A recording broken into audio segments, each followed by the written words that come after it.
Begin tonight in the rural town of Bolinas. For more than 800 days, those living there had to go to great lengths to get their mail after the local post office shut down. Yeah, but now it looks like the Postal Service will be returned to senders. John Ramos has got the story.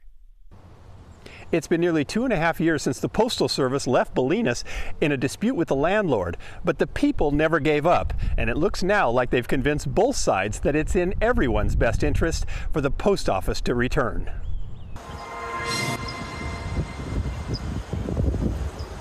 There are mailboxes on the street in Bolinas, but most people don't get delivery to their homes. That's why the closure of the local post office was such a big deal. And as a result, we were, for 2 years and 3 months, we've been having to drive to either Lima, which is a 40-minute plus round trip drive, or Stinson Beach to pick up our mail. Everyone in town knows exactly how long it's been because of this sign updated every day by local activist John Borg.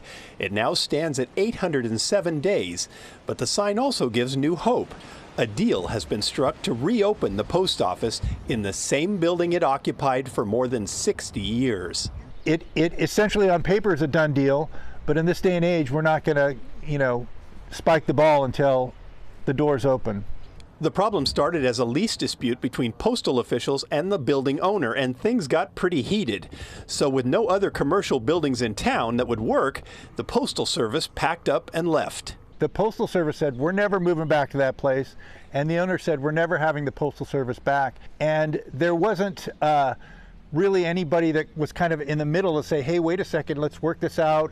Enter Kent KPIX. The local retired attorney became an unofficial negotiator for the town. He got the building owner to agree to take the post office back, but the Postal Service wasn't budging. That people at the ultimate decision-making level had decided they weren't going to come back here at all, ever. So KPIX quietly got to work. To make a proposal to the post office that they couldn't refuse, right? That sounds a little bit like The Godfather. That's what it was. It was a proposal they couldn't refuse. He negotiated some very favorable lease rates at the same time the community was applying pressure, writing thousands of letters and holding rallies and monthly meetings. Suddenly, the idea of moving back didn't seem so bad after all. Citizens were able to bring the two parties together. It was not initiated by the Postal Service, not initiated by the building owner. We brought them together. And now, in a few months, fingers crossed, Bolinas will get its post office back. We love our post office. It's an important part of our community. So it's kind of crazy that it's back to where it started, but we'll take it.